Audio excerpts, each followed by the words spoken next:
ভারবী বিরচিত কিরাতার্জুনীয় মহাকাব্যের প্রথম স্বর্গ বনেচর ভাষণম।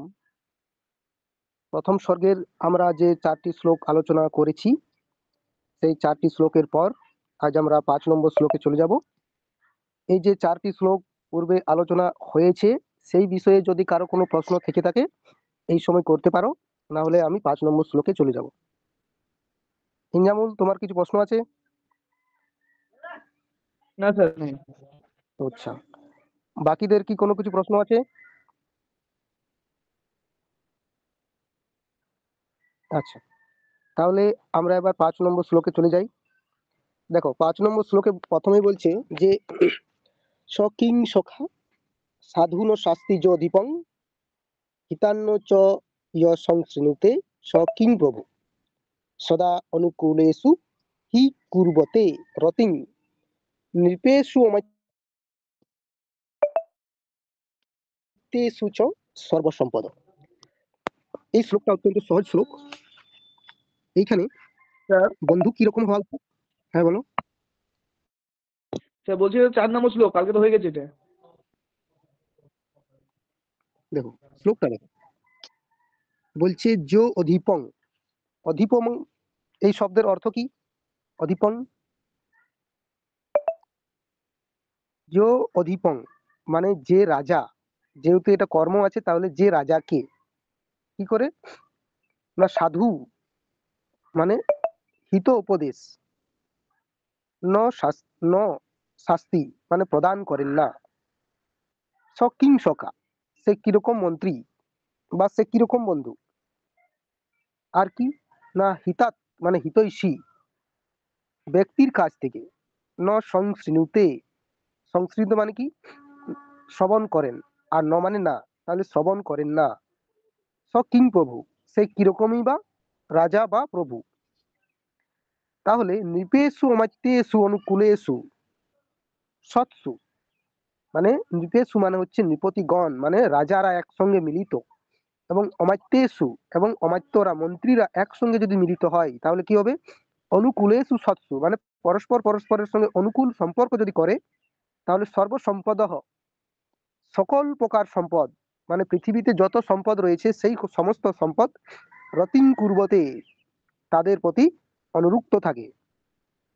এটা যদি সিম্পল বঙ্গানুবাদ করা হয় তাহলে এরকম হবে যে যিনি প্রভুকে অর্থাৎ মহারাজকে সৎ উপদেশ প্রদান করেন না, তিনি কুৎসিত মন্ত্রী বা খারাপ মন্ত্রী। আর যে প্রভু বা যে মহারাজ হিতৈষী ব্যক্তির কাছ থেকে বাক্য শ্রবণ করেন না মানে কথাবার্তা শুনেন না ভালো ব্যক্তি, সে কিরকম প্রভু বা মানে অর্থাৎ তিনি হচ্ছেন খারাপ রাজা বা খারাপ প্রভু। এবং পরে বলছেন যে নৃপেষু অমাত্যেষু মানে রাজা এবং অমাত্যগণ পরস্পর যদি মিলিত হয় তাহলে পৃথিবীর সমস্ত সম্পদেই কিন্তু তাদের প্রতি অনুরক্ত থাকে। বুঝতে পেরেছো?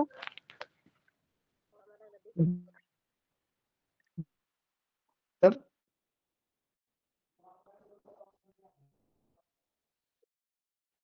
এই শ্লোকটা বুঝতে পেরেছো তো?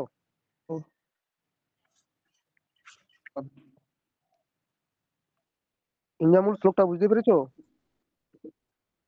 একটা পেরেছি। সুরজিৎ, গৌরব, বুঝতে পেরেছো? হ্যাঁ স্যার, বুঝতে পেরেছি। হ্যাঁ স্যার। বলো ইনজামুল কি বলছো? কথা আমার বুঝতে তোমার কথা আসলে ঠিক মতো শোনা যাচ্ছে না আজ। ও স্যার নেটওয়ার্ক, আমার ওয়াইফাইটা কারেন্ট নাই, তার জন্য ওয়াইফাই হচ্ছে না, আমার ফোন থেকে চালাচ্ছি আমি। শুনতে পাচ্ছ তো ঠিক মতো? আচ্ছা শুনতে পাচ্ছি। ব্যাস ব্যাস, স্যার তাহলে হুম স্যার একটা কোশ্চেনের অ্যান্সার বলছি, দেখেন। হ্যাঁ, আচ্ছা শোনো শোনো, রাজাকে কেমন? সমস্ত প্রশ্নের উত্তরগুলো শেষে আলোচনা হবে, বুঝলে তো? ঠিক আছে ঠিক আছে ঠিক আছে। ঠিক। আচ্ছা, এইবার আমরা 6 নম্বর শ্লোকে চলে যাব। দেখো, নিসর্গ দুর্বোধম অবধ বিক্লিবাহ ক ভূপতিনাং চরিতং ক জন্তবঃ তব অনুভাবয় অয়ম এব বিজন্ময়া নিগুড়ত্বং নয়ম বাত্মহ বিদ্বিষাম।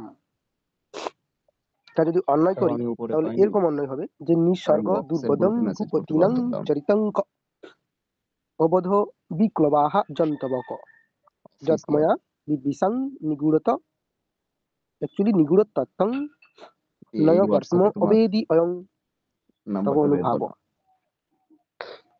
বাংলা শব্দার্থ দেখো যে নিঃস্বর্গ দুর্বোধম মানে স্বাভাবিকভাবে যেটা দুর্গেয়। হুম। ভূপতিনাম নৃপতিগণের মানে মহারাজগণের। চরিতম মানে কি জীবন কথা, অর্থাৎ সেই মহারাজের ইতিবৃত্তান্ত। অবোধ বিক্লবা মানে অজ্ঞাত দ্বারা বিকল। জন্তবহ এখানে জন্তবহ মানে হচ্ছে পামর জনগণ মানে আমার মতো। বিদ্বিষাং মানে শত্রুদের। নিগূঢ়তম অত্যন্ত গোপনীয়। নয়ম ব্রহ্মঃ নীতিমার্গ। অবেদি জ্ঞাত হয়েছি। অয়ং এইটি তব প্রভু যুধিষ্ঠিরেরই অনুভাব মানে মহত্মমা মহিমা। তাহলে বলছে যে স্বাভাবিকভাবেই দুর্গেয় রাজ চরিত্র কোথায়, আর আমার মতো মহান্দ জীবেই বা কোথায়। মহান্দ বলতে জ্ঞানহীন মানে অজ্ঞেয়, মানে আমার ন্যায় আমার মতো জ্ঞানহীন নগণ্য ব্যক্তির পক্ষে স্বাভাবিকভাবে দুর্বোধ নৃপ চরিত্র জ্ঞাত হওয়া একান্তই অসম্ভব। বনেচর বলছে যে একজন মহারাজের চরিত্র কিরকম হওয়া উচিত সেটা আমার মতো একজন স্বাভাবিক মানে সাধারণ একটা গুপ্তচরের পক্ষে চরের পক্ষে কিন্তু জানা অসম্ভব। কারণ আমি হচ্ছি একটি অজ্ঞাত ব্যক্তি, মানে আমার ততটাও জ্ঞান নেই যে আমি একজন মহারাজের চরিত্র সম্পর্কে জানতে পারবো। তাও কি করছে না, তথাপি আমি যে শত্রুগণের সুগুপ্ত নীতিমার্গ জানতে পেরেছি তা মহারাজ যুধিষ্ঠির আপনাতে মানে আপনারই মহত্বের পরিচারক।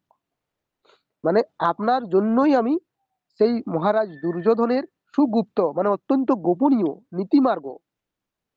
নীতিমার্গ মানে পথ, মানে তার সমস্ত রাজ্য পরিচালনা করার যে একটি পথ সেটা আমি জানতে পেরেছি। এবং এটা তখনই সম্ভব হয়েছে যখন আপনি আমাকে সেই দায়িত্বের উপর নিযুক্ত করেছেন। অর্থাৎ আপনার জন্যই আমি মহারাজ দুর্যোধনের সমস্ত রকম গোপন তথ্য জানতে পেরেছি, যেটা কিন্তু স্বাভাবিক একজন গুপ্তচরের পক্ষে সম্ভব নয়। কারণ গুপ্তচরের জ্ঞান অতটাও নয়, অর্থাৎ আমি অতটাও জ্ঞানী নই যে মহারাজ দুর্যোধনের মতো একজন বিশাল সম্রাটের সমস্ত নীতিমার্গ জানতে পারবো। মানে আমার ততটাও জ্ঞান নেই যতটা কিনা একজন মহারাজের জ্ঞান থাকা উচিত। অর্থাৎ মহারাজ দুর্যোধনের এত গোপন তথ্য যে আমি জানতে পেরেছি তার সমস্ত রকম মহত্ব হচ্ছে আপনারই। আপনারই বলতে কার?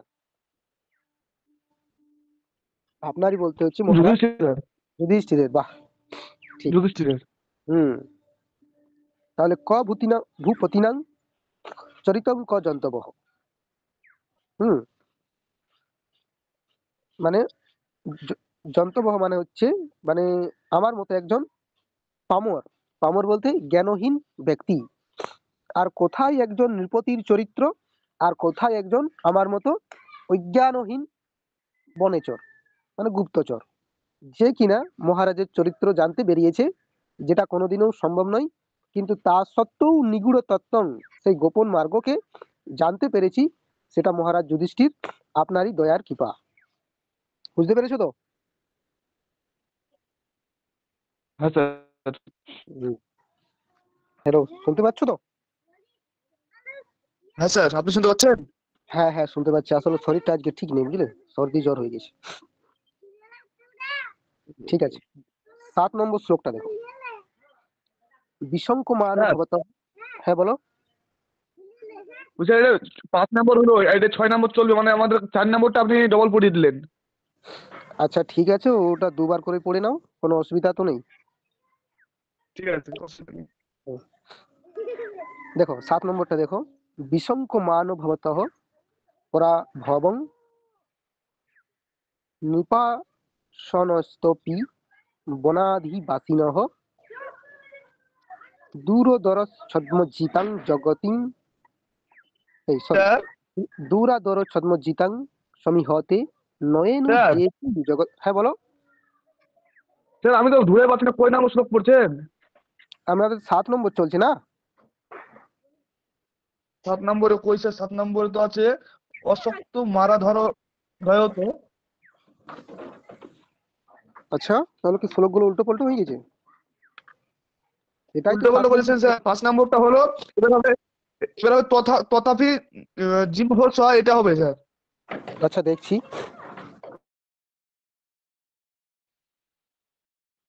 6 নম্বর হবে স্যার।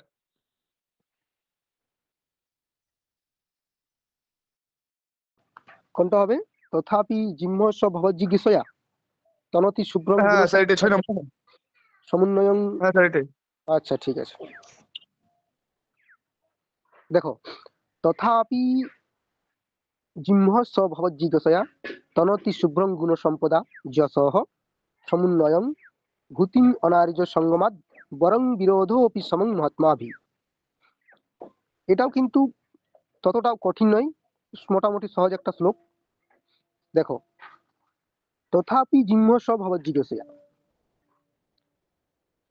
তথাপি মানে হচ্ছে সশঙ্ক হয়েও বা হলেও, জিহ্ম মানে হচ্ছে কুটিল বা খারাপ, সহ মানে সহ বলতে এখানে মহারাজ দুর্যোধনকে বুঝিয়েছেন। ভবজ্জিজ্ঞাসয়া মানে হচ্ছে গুণের দ্বারা যিনি জয় করেন, গুণহ সম্পদা মানে দয়া দাক্ষিণ্যের দ্বারা গুণের যার অহংকার আছে। শুভ্রং যশ মানে যার শুভ্র, যশ মানে কীর্তি, তনতি মানে হচ্ছে বিস্তার করা। এর কারণ কি না, কারণ হচ্ছে অনার্য সঙ্গমাদ মানে নিজ ব্যক্তিগণের মিত্রতার চেয়ে, অনার্য সঙ্গমাদ মানে যে ব্যক্তি খারাপ সেই ব্যক্তি মিত্রতার চেয়ে মহাত্মাভিসহ মানে মহাত্মা ব্যক্তিগণের সঙ্গে বিরোধ অপি, যদি বিরোধও হয় তাও ভালো, কেননা ভূতিম অপাদয়ম সেই মহাত্মা ব্যক্তির বিরোধের ফলে নিজের উৎকর্ষতা বিধায়ক হয়। 1 মিনিট দাঁড়াও।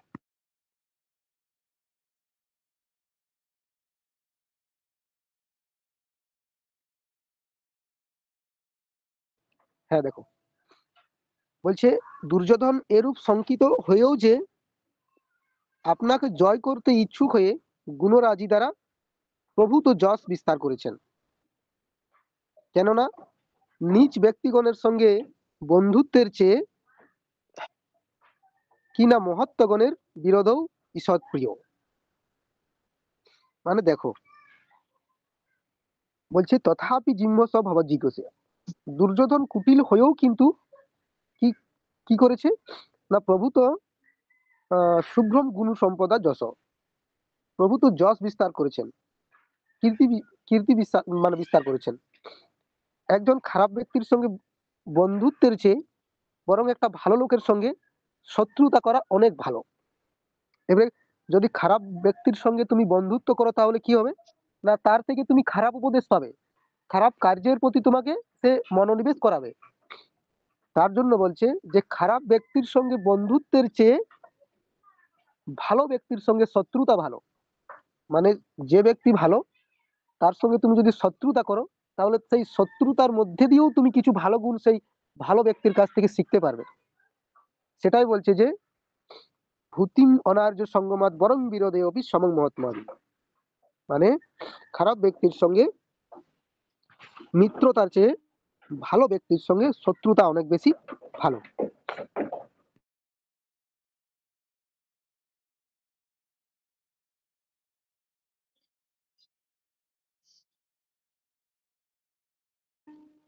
শুনতে পাচ্ছ তো? হ্যাঁ স্যার। আচ্ছা, এই শ্লোকটাতে কোনো কিছু অসুবিধা হলে বলো। না স্যার। আচ্ছা, এর পরে কোন কোন শ্লোকটা আছে বলো তো? 7 নম্বর স্যার, এবার 7 নম্বর হবে। কি আছে 7 নম্বর শ্লোকে? দাঁড়ান স্যার, এটা স্যার অশক্ত মারা ধয়ত যথাযথং বিভজ্য ভক্তা সমপক্ষ পাতায়া আচ্ছা, ঠিক আছে, দেখছি।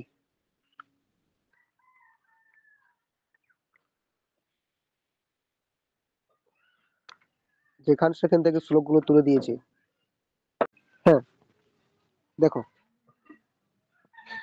অসক্তম আরাধয়ত যথাযথং বিভজ্য ভক্তা সমপক্ষপাতায়া গুণানুরাগাদিব ইব সৈক্ষমীয় বান ন বাধ্যতে ঐশ্য ত্রিগণঃ পরস্পরম, তাই তো?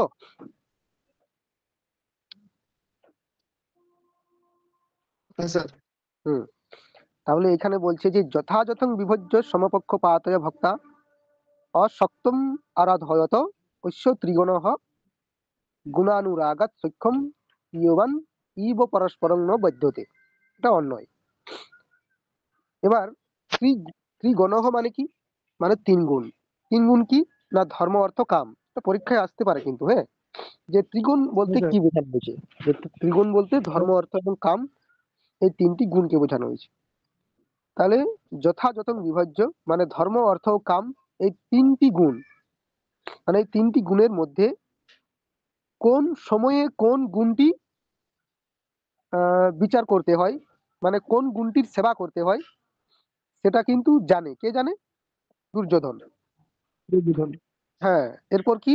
না অসক্তম মানে আসক্তি শূন্য হয়ে, হুম, সমপক্ষপাতয়া ভক্তা মানে পক্ষপাত শূন্য হয়ে সমান ভক্তি সহকারে আরাধয়ত তস্য, আরাধয়ত তস্য মানে সেবাকারী দুর্যোধন ত্রিগণ ধর্ম অর্থাৎ ধর্ম অর্থ কাম, এই ত্রিবর্গের গুণানুরাগাত মানে গুণের প্রতি ভালোবেসে অনুরাগ বশত, অর্থাৎ যিনি গুণবান ব্যক্তির আশ্রয় লাভের উদ্দেশ্যে কি করেন? সক্ষম ইবান মানে মৈত্রী সূত্রে আবদ্ধ হয়ে, বন্ধুত্বের সূত্রে আবদ্ধ হয়ে পরস্পরং ন বধ্যতে ইব, যেন কেউ কারো বাধা জন্মায় না। এখানে প্রশ্ন একটাই হবে, সেটা হচ্ছে ত্রিগুণ কি? না ধর্ম অর্থ কাম, এই তিনটি বর্গকে একসঙ্গে ত্রিবর্গ বলা হয়, ত্রিগুণঃ। হুম, দেখো, হ্যাঁ স্যার অঙ্গানবাদ ঠিক। হচ্ছে যে ধর্ম অর্থ ও কাম, এই ত্রিবর্গকে দুর্যোধন যথাযথভাবে বিচার করে অনাসক্ত হয়ে সমান ভক্তি সহকারে সেবা করে। এই ত্রিবর্গ তার গুণে অনুরাগ বশত পরস্পর পরস্পরের সঙ্গে মৈত্রী সূত্রে আবদ্ধ হয়েই যেন কেউ কারো বাধার সৃষ্টি করে না। শ্লোকগুলো কিন্তু কঠিন, এবং আমার যতদূর মনে হয় যে এইচএস এর সিলেবাসে এই ক্রিয়া তার্জনীয় মহাকাব্যটি দেওয়া উচিত নয়। যাই হোক, যখন দিয়েছে আমাদেরকে পড়তে হবে। এখান থেকে প্রশ্ন হবে যে ত্রিগণঃ মানে কি? তিনটে গুণ স্যার। হ্যাঁ, তাহলে ধর্ম অর্থ কাম। হুম, এইগুলোকে কে সমানভাবে ভাগ করেছে? দুর্যোধন। দুর্যোধন। এবং এইগুলো পরস্পর পরস্পরের সঙ্গে যদি মৈত্রী সূত্রে বন্ধুত্বের সূত্রে আবদ্ধ হয়ে থাকে, তাহলে কি হবে? না বাধার সৃষ্টি করে না, পরস্পরের কেউ বাধা। কারো বাধার সৃষ্টি করবে না। ঠিক। পরের শ্লোক কি আছে বলতো? স্যার 8 নম্বর স্যার পরেশ প্রতাপ আপনার শ্লোক দিয়ে দিয়েছি স্যার ফোনে পিডিএফ করে। হ্যাঁ, পিডিএফটা আসলে ডিলিট হয়ে গেছে। পরের নিরত্যয়ং নিরত্যয়ং সামন দান বর্জিতং ন ভূরি দানং বিরহজ্য সৎক্রিয়াম প্রবর্তিতে তৎস বিশেষ বিশেষ শালিনী গুণানুরোধের বিনানো তৎক্রিয়া। আচ্ছা, ঠিক আছে। তাই আপনাকে পিডিএফটা আবার দিব কি? না, ঠিক আছে, আমার কাছে একটা খুব সুন্দর বই আছে, বুঝলে? আমি শুধু তোমার কাছে শ্লোক গুলো জানতে চাইছি। দেখো, মানে কি বলেন স্যার, আপনি ওইটা থেকে পড়েছেন তো আমাদের একটু লাগছে, কিন্তু এটা থেকে যেভাবে চিন্তা পড়েছিলেন তখন। করার কারণ নেই, এখানে তো সবকিছু বুঝিয়ে দিচ্ছি না। দেখো, এটা মূলত দান নীতি। হ্যাঁ, আচ্ছা এটা এটা মূলত দান নীতি, মানে দুর্যোধনের সমস্ত দান নীতির কথা এই শ্লোকটিতে উল্লেখ করা আছে। হুম, বিরত্যং সাম ন দান বর্জিতং ন ভূরি দানং বিরহিষ্য সৎক্রিয়াম প্রবর্ত্যতে তস্য বিশেষ শালিনী গুণানুরোধেন বিনা ন সৎক্রিয়া। এখানে দেখো বলছে কি না প্রবর্ততে তস্য, তস্য মানে কার? দুর্যোধন স্যার। হুম। নিরত্যয়ং মানে কি? মানে নির্বাদ, মানে অকৃত্রিম। হুম। সাম মানে কি? মানে শান্তবাদ। দান বর্জিতং মানে কি? মানে দান ব্যতি রেখে, ন প্রবর্ততে মানে হয়ই না। ভুরি মানে অনেক, বলে না যে ভুরি ভুরি টাকা, তার মানে অগাধ টাকা, প্রচুর টাকা, সেই ভুরি মানে হচ্ছে অনেক। সৎক্রিয়া মানে সমাদর ক্রিয়া। বিরহস্য মানে বাদ দিয়ে। বিশেষ ও শালিনী অত্যধিক সম্ভাষণাদি যুক্ত, মানে অত্যন্ত ভালোবেসে আদর করে। গুণানুরোধেন গুণের প্রতি লক্ষ্য রেখে। মানে দুর্যোধনের স্যার যে মধুর ব্যবহার। বলো। বলছি স্যার, এবং গুণের প্রতি লক্ষ্য না রেখে তিনি কারো আধ্যাত্মিক সমাদরও করেন না। সেটাই আর কি বলতে চাইছে, যে দুর্যোধন অকৃত্রিম মধুর ব্যবহার, দান বর্জিত নয়। মানে অনেক দান এবং সৎকার ছাড়াও, এবং কি সাদর আমন্ত্রণ করে, সম্ভাষণাদি করে, এবং গুণের প্রতি লক্ষ্য রেখে তিনি কারো সমাদর করেন না, এটাই বলতে চেয়েছেন।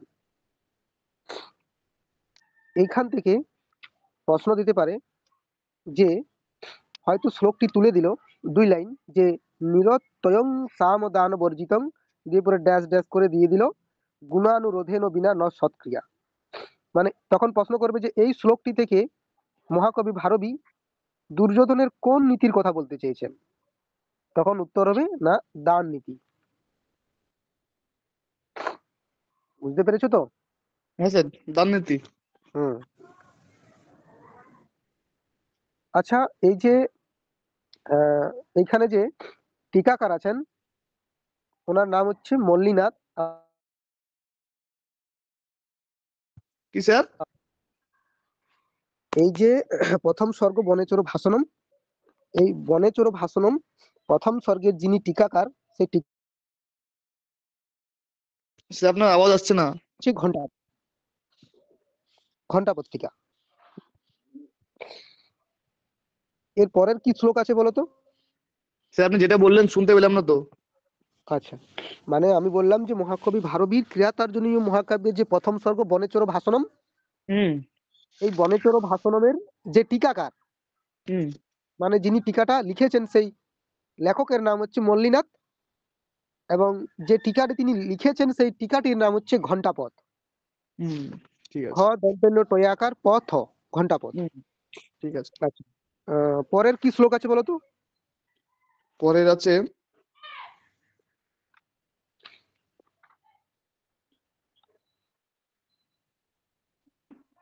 মহি যশ মানধনা ধনার্চিতা। ঠিক আছে, ঠিক আছে। 1 মিনিট।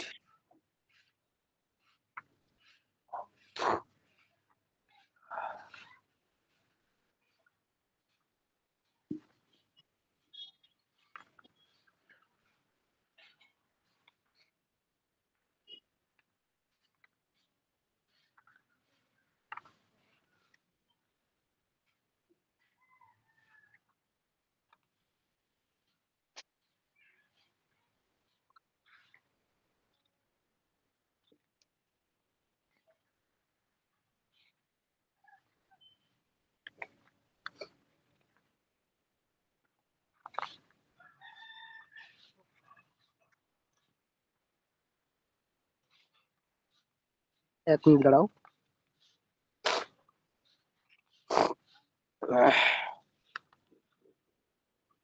হুম। এটা হচ্ছে দুর্যোধনের প্রতিরক্ষা ব্যবস্থা। হুম। এই শ্লোকটা অ্যাকচুয়ালি বনেচর ভাষণমের 19 নম্বর শ্লোক। হ্যাঁ, মানে যেখান থেকে তুলে 10 নম্বর করেছে। 9 নম্বর স্যার, 9 নম্বর। আমি বুঝতে পারছি, মানে যেখান সেখান থেকে তুলে তোমাদের 10টা শ্লোক দিয়েছে, মানে হ্যাঁ স্যার। অ্যাকচুয়ালি সিরিয়াল নয় এগুলো। এটা হচ্ছে বনেচর ভাষণমের 19 নম্বর শ্লোক, আর সেটা হচ্ছে দুর্যোধনের প্রতিরক্ষা ব্যবস্থা মানে শত্রুর আক্রমণ থেকে সে কিভাবে রক্ষা পাবে সেই ব্যবস্থাটা এই শ্লোকে বলা আছে। হুম, দেখো, মহযৌষ মান ধনা ধনার্চিতা ধনুর্ভৃত সংযতি লব্ধ কীর্তয় ন সংহতাস্তস্য ন ভিন্ন বৃত্তয় প্রিয়ানি বাঞ্ছন্ত সুবিহ সমীহিতুম। হুম, মহাযশো মানধনাः ধনার্চিতাः সংযতি লব্ধ কীর্তয় ন সংহতাः ন ভিন্ন বৃত্তয় ধনুর্বৃতः অশুভি তস্য প্রিয়ানি সমীহিতুম বাঞ্ছন্তি। দেখো, এখান থেকে শব্দার্থ দিতে পারে যে মহাযশ শব্দের অর্থ কি। মহাযশ মানে অত্যন্ত শক্তিশালী। অত্যন্ত বলবান সম্পন্ন। হুম, মানধনা মানে যারা তাদের সম্মানকে একমাত্র ধন বলে মনে করে, একমাত্র সম্মান একমাত্র সম্পদ মনে করে, তাকে বলে মহাধনা। ধনার চিতাহা যারা প্রভূত অর্থের দ্বারা সম্মানিত, মানে যার অনেক টাকা পয়সা আছে এবং তার জন্য তিনি কি মানে সম্মানিত। সংযতি যুদ্ধে লব্ধ কীর্তয় যারা কীর্তি অর্জন করেছে। ন সংহতা মানে পরস্পর মিলিত নয়। ন অভিন্ন বৃত্তয় মানে পরস্পরের প্রতিকূল আচরণ পরায়ণ নয়। ধনুর বৃত মানে ধানুষ্কগণ কি করেন না অশুভি মানে প্রাণ বিসর্জন দিয়েও তৈশ্য মানে দুর্যোধনের প্রিয়ানি কর্তুম বাঞ্ছন্তি প্রিয় কার্য করতে ইচ্ছা করে। তাহলে মহাযশৌ মানধনা ধনার্চিতা ধনুর্ভৃত সংযতি লব্ধ কীর্তয় ন সংহস্তস্য ন ভিন্ন বৃত্তয় প্রিয়ানি বাঞ্ছন্ত সুবিহি সমীহিতুম। মানে যিনি মহাবলশালী, যিনি অত্যন্ত সম্মানের অধিকারী, অর্থের যারা যিনি সম্মানিত হন, যিনি যুদ্ধে জয়লাভ করেন কার দ্বারা না ধনুর্গণের দ্বারা, তাহলে তাদের প্রতি পরস্পর মিলিত না হয়েও যে কাউকে পড়তে বলবো। পরস্পরের প্রতি কি না মিলিত না হয়েও প্রতিকূল আচরণ না করে নিজের প্রাণের বিনিময়ে এখান থেকে তার বলতে দুর্যোধনের যে কাজ সেই কার্য সম্পাদন করেন। তাহলে দুর্যোধনের প্রতিরক্ষা ব্যবস্থাটা কেমন, মানে দুর্যোধনের যে সৈন্যবল, জিজ্ঞাসা করবো বিশেষ করে এখানে ধনুর্ধারীগণ কি করেন না নিজের প্রাণের বিনিময়ে সেই দুর্যোধনের কিন্তু কার্য সাধিত করে। সেই কার না সেই মহাযশ মানধনা ধনার্চিতা যে বলশালী সম্পন্ন মহারাজ দুর্যোধন, যিনি অর্থের দ্বারা সম্মানিত, যার অত্যন্ত গুরুত্বপূর্ণ সম্পদ হচ্ছে কি না নিজের সম্মান, এবং তাছাড়াও কি না যুদ্ধে যিনি ধনুর্ধারীগণ কর্তৃক নিজ অভিলাষের সমস্ত কিছু সাধিত করেন, অর্থাৎ ধনুর্ধারীগণ সমস্ত কিছু সাধন করতে চান নিজের প্রাণের বিনিময়ে, সেটা কি বলছে না সেই প্রিয় কার্য সম্পদ করতে ইচ্ছা করেন তার আর কি ধনুষ্কগণ, এটাই বলতে চাইছি। বুঝতে পেরেছো তো? হ্যাঁ স্যার, পারছি মোটামুটি। মোটামুটি বুঝে রাখো, ঠিক আছে। শ্লোকগুলো কিন্তু কঠিন শ্লোক। প্রথমেই বলে দিয়েছে যে নারিকেল ফল সম্মিতং গচ্ছ ভারবে, একদম খুব ভালোভাবে যদি না এটাকে পড়াশোনা করা হয় তাহলে কিন্তু বোঝা মুশকিল। আচ্ছা, তারপরে শ্লোক কি আছে?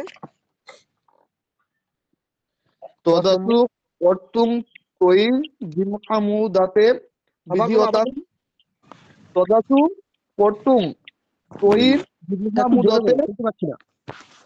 স্যার আমার আজ ওয়াইফাইটা নেট এরকম হচ্ছে। তদাতু কর্তুম ত্বয়ি জিহ্বামুদাতে বিধিয়তাং তত্র আচ্ছা, ঠিক আছে, বিদহ। ঠিক আছে। লাস্ট শ্লোক স্যার, লাস্ট শ্লোক। হ্যাঁ হ্যাঁ,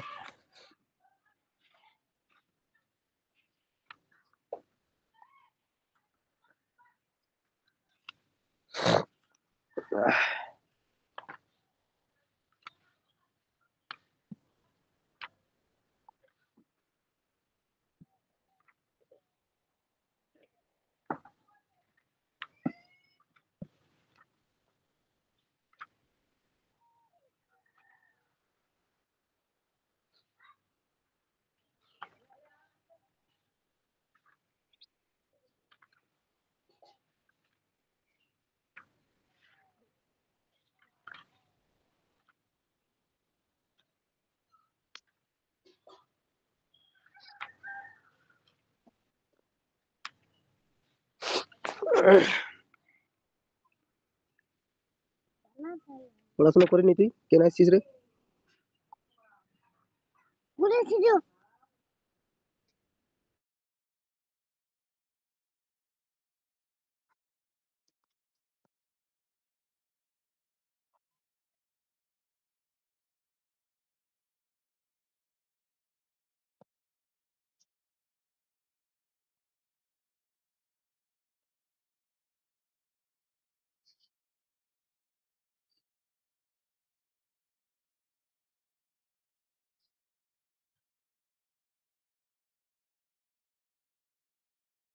আচ্ছা, দেখো, তদাশু কর্তুম তয়ি জিহ্বম উদ্যতে বিধি হতাং তত্র বিধেয়ম উত্তরম পরপ্রাণিতানি বচাংসি চিন্যতাং প্রবৃত্তিসার খলু মাদৃশং গিরহ। তাই তো? হ্যাঁ স্যার। হুম। এখানে বলছে যে দুর্যোধনের রাজ্যে যে ছদ্মবেশে প্রবেশ করেছিল তার নাম হচ্ছে বনচর, তাই তো? হ্যাঁ স্যার। সেই বনেচর ব্রহ্মচারীর বেশ ধারণ করে কিন্তু সেইখানে দুর্যোধনের রাজ্যে প্রবেশ করেছিল নাকি? হুম। তাহলে সে যখন দুর্যোধনের রাজ্যে বনেচরের বেশ এই ব্রহ্মচারীর বেশ ধারণ করে প্রবেশ করেছিল, সেখানে তিনি কি করতে গিয়েছিলেন? স্যার এই তো স্যার খবরাখবরি করতে। হুম, ঠিক। তাহলে সেইখানে কি হচ্ছে না, যে সংবাদ সে গ্রহণ করেছে তা মহারাজ, সরি, এখন তো তিনি বনে আছেন, তাহলে হুম, মহারাজ না বললেও চলবে, যুধিষ্ঠিরকে নিবেদন করছে, মানে বলছে। হুম, এবার তার করণীয় বিষয় হচ্ছে যে তিনি তো তার নিজের যে অভিমত, মানে সেই বনেচরের যে অভিমত, সেটা কি করছে না, তিনি ব্যক্ত করছেন যে নিজের মতে করণীয় কি তা বলতে গিয়ে বনেচর তার স্বভাব ও সুলভ আনুগত্য এবং হীনতা প্রকাশ করছে। মানে সেটা বলতে চাই যে সুতরাং আপনার প্রতি কপট আচরণ করতে উদ্যত দুর্যোধনের প্রতি শীঘ্র তার উপযুক্ত উত্তরের ব্যবস্থা করুন। পরে উক্ত বাক্য সংগ্রহকারী আমাদের বাক্য তো বাতা মাত্র স্যার। মানে বলছে যে আসলে এ কথা হলো কি না, বনেচর নিজেকে যুধিষ্ঠিরের মানে অনুচর বিশেষ রূপে না প্রকাশ করছে, আর বিশেষ বেশি করে করে যেন সে যুধিষ্ঠিরের প্রতি আহ, হিতৈষী রূপে প্রভাবিত হচ্ছে। মানে হচ্ছে কি, মানে হচ্ছে যে এই যে বনেচর হচ্ছে কি না, যুধিষ্ঠির কর্তৃক একজন নিযুক্ত দূত বা গুপ্তচর বা অনুচর, যাকে যুধিষ্ঠির পাঠিয়েছিলেন দুর্যোধনের রাজ্যে ব্রহ্মচারীর বেশ ধারণ করে সেই রাজ্যের সমস্ত ইতিবৃত্তান্ত জানতে। এবার সেই সমস্ত বিষয় জেনে এসে সেই বনেচরের উক্তিতে প্রকাশ পাচ্ছে কি না, হিতৈষী ব্যক্তির কিরকম গুণ হওয়া উচিত। কিন্তু আসল কাজটা হচ্ছে যে সে হচ্ছে যুধিষ্ঠিরের অনুচর, কিন্তু এই গুণটা কিন্তু প্রকাশ পাচ্ছে না। প্রকাশ পাচ্ছে এই সমস্ত, মানে ওই বনেচরের উক্তি দ্বারা একটা বিষয় প্রকাশ পাচ্ছে, সেটা হচ্ছে যে তিনি একজন সৎ ব্যক্তি, তিনি একজন নির্ভীক ব্যক্তি, যিনি কি না অপ্রিয় মিথ্যা কথা, সত্য কথা তিনি বলেন না, নাকি? তাহলে হ্যাঁ স্যার। সেরকম একটা গুণ হচ্ছে না সেই বনেচরের। তাহলে এই যে শ্লোক, এই শ্লোকে কি দেখাচ্ছে না, মিনিট ফোন করছে একজন, এই শ্লোকে দেখাচ্ছে যে শান্তিপ্রিয় এবং যুদ্ধ বিরোধী যুধিষ্ঠিরকে কোথাও যেন একটু আঘাত করে শত্রুর বিরুদ্ধে জাগিয়ে তুলছে চেষ্টা করছে বনেচর। এটাই হচ্ছে এই শ্লোকের একমাত্র অর্থ।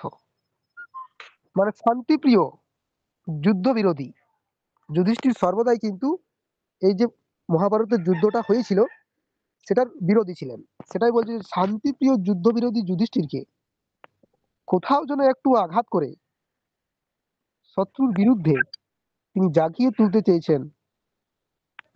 এটাই হচ্ছে বনেচরের মানে এই শ্লোকটা থেকে বনেচরের যে চরিত্রের বৈশিষ্ট্য সেটা একটু হলেও প্রকাশ পাচ্ছে। তাছাড়াও ছিল বনেচর ছিল যেমন একজন হিতকার ব্যক্তি, তিনি অপ্রিয় সত্য কথা মিথ্যা কথা বলতে পারেন না। এছাড়াও আবার দু একটা গুণ আছে যে শত্রু রাজা দুর্যোধন শত্রু হলেও কিন্তু ওনার যে গুণগুলি সেই গুণগুলি যুধিষ্ঠিরকে তিনি বলছেন, যার মানে শত্রু রাজার গুণাগুণ যদি অন্য একজন শত্রু মানে রাজাকে করা হয় তাহলে সেই রাজা সেই গুপ্তচরকে হয়তো মৃত্যুদণ্ড দিতে পারেন। এটা জেনেও কিন্তু তিনি নির্ভীকভাবে মানে ভয়হীনভাবে যুধিষ্ঠিরকে সেই শত্রু রাজা দুর্যোধনের সমস্ত ইতিবৃত্তান্ত বললেন। এই হলো বনচর ভাষণম, 10টি শ্লোক। আচ্ছা, এবার তুমি বলো তুমি কি কি প্রশ্ন করে এনেছো কালকে এগুলো। তো সবই করেছি। আচ্ছা, নারিকেল ও ফল সম্মিতমটা তুমি করেছো? না স্যার, ওইটা বাদে, ওইটা তো কালকে বলেছি স্যার। স্যার ওটাও করে নেবো স্যার, একটু টাইম দেন আমাকে, আজকের মতো টাইম দেন। আমি বলে দিচ্ছি, দু এক কথা লিখে নাও। ঠিক আছে স্যার, পুরোটাই বলে দেন যেভাবে হবে। হ্যাঁ, আমি পুরোটাই বলে দিচ্ছি নাও। 1 মিনিট স্যার, 1 মিনিট, 1 মিনিট। হুম, হ্যাঁ স্যার বলুন। দেখো বলছে কি না, নারিকেল ও ফল সম্মিতম বচ্চ ভারবে, মানে এটাই তো দেওয়া আছে। হ্যাঁ স্যার, সংক্ষেপে ব্যাখ্যা করো। হ্যাঁ, তো এটার যে পুরো শ্লোকটা সেটা হচ্ছে এইরকম যে নারিকেল ও ফল সম্মিতং বচ ভারবে সপদি তৎ বিভজ্যতে সাদয়ন্তু রসগর্ভ নির্ভরং সারমস্য রসিকা যথ ইপ্সিতম। এরকম এর যে ভাবার্থটা হবে, মানে ভাব সম্প্রসারণ করলে এরকম করে বলবে যে মহাকবি ভারবী রচিত শ্লোক নারিকেল ফলের তুল্য। স্যার আস্তে আস্তে বলুন স্যার, লিখে দিই। হ্যাঁ, লিখে নাও।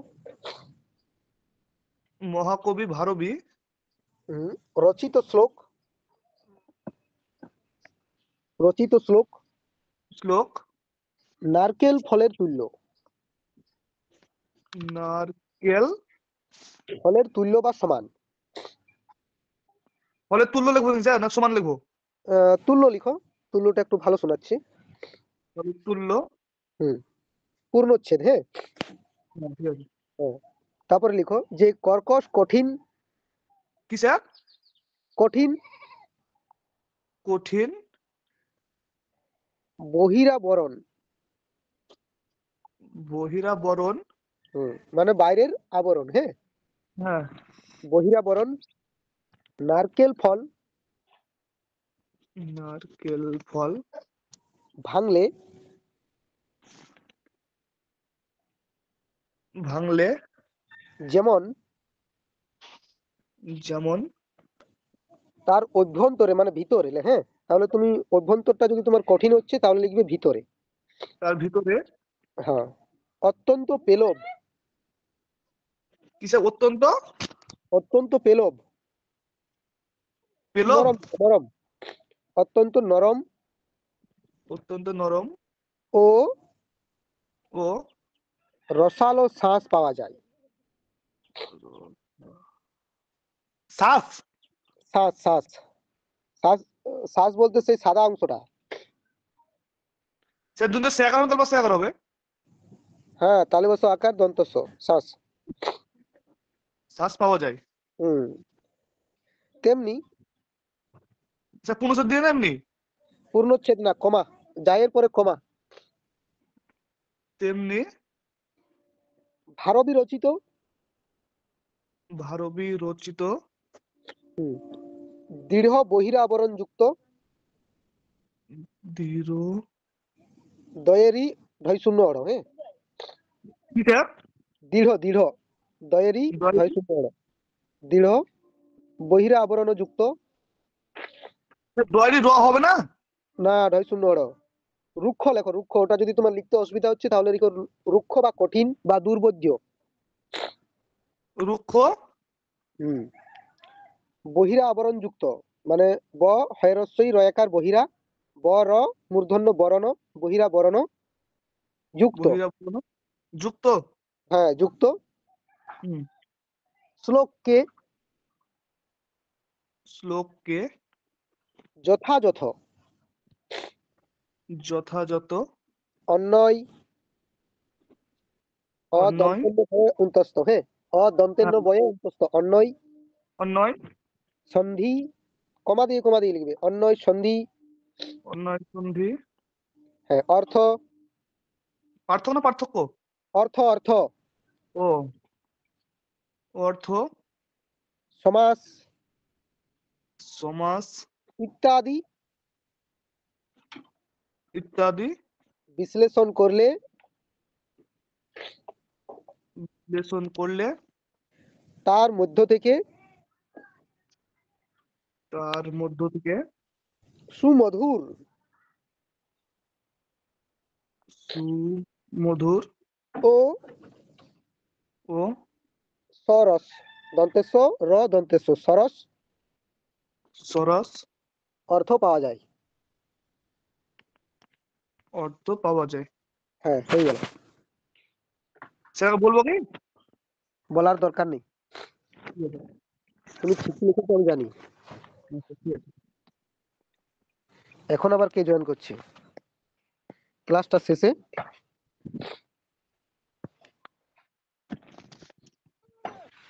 আচ্ছা কারকটা প্রথমে আছে তাই তো? হ্যাঁ স্যার। না স্যার দাঁড়ান এক মিনিট দেখে নি। আচ্ছা দেখিলাম। আচ্ছা প্রত্যয় প্রত্যয় কারক বিভক্তি হলো সমাস। আচ্ছা প্রথমে কারকটাই হোক। প্রত্যয় আছে প্রথমে। প্রথমে একটু স্টার্ট করে নি, আজকে কারক কাকে বলে সেটা একটু জেনে নাও। হুম, দেখো কারক হচ্ছে কি না ক্রিয়ান্বয়ী কারকম। হুম। হুম, কারকের এটা হচ্ছে লক্ষণ, ক্রিয়ান্বয়ী কারকম অর্থাৎ কি না ক্রিয়ার সঙ্গে বাক্যে অন্যান্য অবস্থিত অন্যান্য পদের যে মুখ্য বা গৌণ সম্বন্ধ তাকে আমরা কারক বলি। হুম, হুম। আচ্ছা রাজা ধনং গচ্ছতি। হুম। হুম, রাজা ধন দান করছে, হুম, বুঝলে তো? হুম, তাহলে এই বাক্যে কর্তা ক্রিয়া আর কর্ম আছে তাই তো? হ্যাঁ স্যার। কর্তা কে বলতো? রাজা ধন দান করছে, রাজা রাজা রাজা হচ্ছে কর্তা ঠিক। আর কর্ম? স্যার কি বলেন আমার বাক্যটা বলেন। হুম। রাজা ধনং যচ্ছতি, কিংবা যদি বলি নৃপহ ধনং যচ্ছতি মানে রাজা ধন দান করছে। স্যার ধন ধনং ধন। যচ্ছতি। হুম ঠিক। তাহলে নৃপহ ধনং যচ্ছতি রাজা ধন দান করছে। হুম, এইখানে রাজা হচ্ছে কি? কর্তা কর্তা। আর ধনমটা হচ্ছে কর্ম। কর্ম। হ্যাঁ। আর যচ্ছতিটা হচ্ছে ক্রিয়াপদ মানে দান ক্রিয়া। করছে। হুম,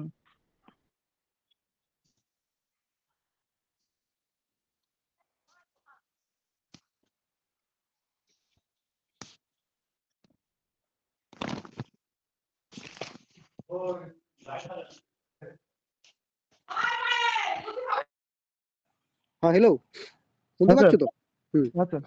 তাহলে ক্রিয়াপদের সঙ্গে অন্যান্য পদের যে সম্পর্ক তাকে আমরা কারক বলি। হুম,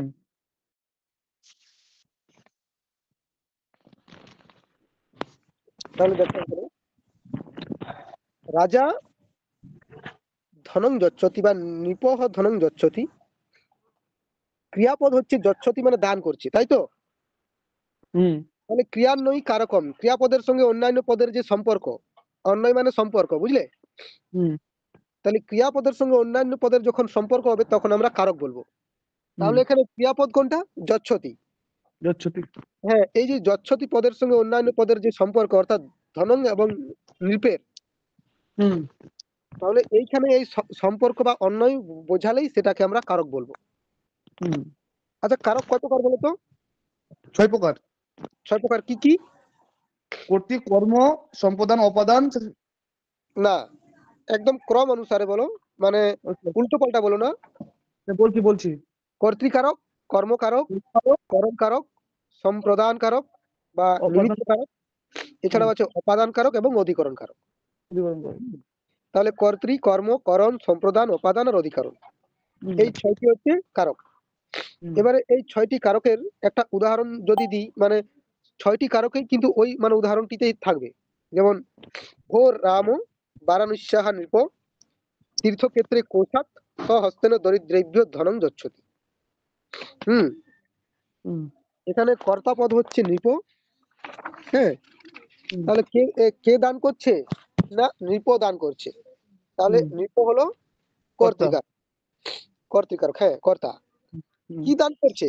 না ধনম, ধন দান ধন করছে, হইল কর্ম। কর্ম। আর যখন কোনো কিছু দ্বারা তিনি দান করছেন সেটা হয়ে যাবে এটা তো করণ। করণ, ক্রিয়া। হ্যাঁ মানে দ্বারা বোঝালে কিন্তু সেটা করণ কারক হয়। তাহলে কিংবা কি কিসের দ্বারা?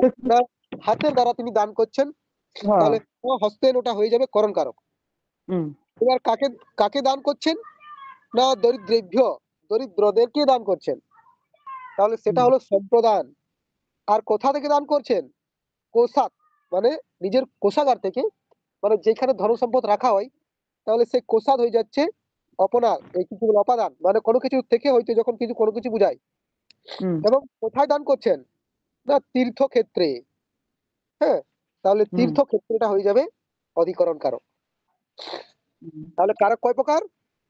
6 প্রকার। 6 প্রকার। কি কি? কর্তৃ, কর্ম, সম্পাদন, করণ, অপাদান, না সম্প্রদান, উপাদান অধিকরণ। আর অধিকরণ, ঠিক। হুম। 5টা হচ্ছে না কর্তা হ্যাঁ, কর্তৃ, কর্ম, করণ, ও সম্প্রদান, আচ্ছা, উপাদান, অধিকরণ, ঠিক 6টি আছে হলো। ঠিক আছে ঠিক আছে। এবার বিভক্তি কয়টি? 4টি, 4টি। বিভক্তি হচ্ছে 7টি। হ্যাঁ 4টি। 7টি। প্রথমা, দ্বিতীয়া, তৃতীয়া, চতুর্থী, পঞ্চমী, ষষ্ঠী আর সপ্তমী। সপ্তমী। হুম। যেমন কর্তৃকারকে প্রথমা, কর্মে দ্বিতীয়া, তাই তো? হ্যাঁ স্যার। তাহলে বিভক্তি যদি 7টি হয়, কারক হয়ে গেল 6টি। স্যার আমাদের প্রথম যে কর্তৃকারক ওটা আমার বিভক্তি যুক্ত হয় না তো? কিন্তু কর্তৃকারকে প্রথমা বিভক্তি হয়, সাধারণত কোন কারকে কোন বিভক্তি হয় সেটা কিন্তু বলা যায়। যেমন কর্তৃকারকে প্রথমা বিভক্তি হয় কর্মে দ্বিতীয়া, করণে তৃতীয়া, সম্প্রদানে চতুর্থী, অপাদানে পঞ্চমী এবং অধিকরণে সপ্তমী। সেটা তাহলে আরেকটা হ্যাঁ, তাহলে আরেকটা আমাদের বাকি রয়ে গেল, যেটা হয় সম্বন্ধের ষষ্ঠী বিভক্তি। সেটা কিন্তু হুম কারক নয়, সেটা হচ্ছে সম্বন্ধ পদ। হুম সম্বন্ধ পদের ষষ্ঠী বিভক্তি হয়। সম্বন্ধটা হুম পদ বটে, এটা কারক নয়। তাই কারক হচ্ছে 6টি আর বিভক্তি হচ্ছে 7টি। হুম কর্তৃকারকে প্রথমা, কর্মকারকে দ্বিতীয়া, করণ কারকে তৃতীয়া, সম্প্রদান কারকে চতুর্থী, অপাদান কারকে পঞ্চমী, সম্বন্ধ পদে ষষ্ঠী এবং অধিকরণ কারকে সপ্তম বিভক্তি হয়। হুম বুঝছো তো? হ্যাঁ স্যার। এইবারে তোমাদের কি নর শব্দরূপ মুখস্থ আছে? না স্যার, ছিল তো, আপনাকে বললাম ওকে দেন না মুখস্থ করলে ছিল মুখস্থ। নর, নরা, ফলে, ফলা এইসব আছে। আচ্ছা, তাহলে মোটামুটি কারক পড়তে গেলে কিন্তু একটা ওই ওই শব্দরূপের জ্ঞান একটু থাকতে হবে, না হলে বুঝতে পারবে না। যেমন এই যে দেখো, যেমন নর শব্দের দ্বিতীয়ার এক বচনে কি হয়? নরম হয়।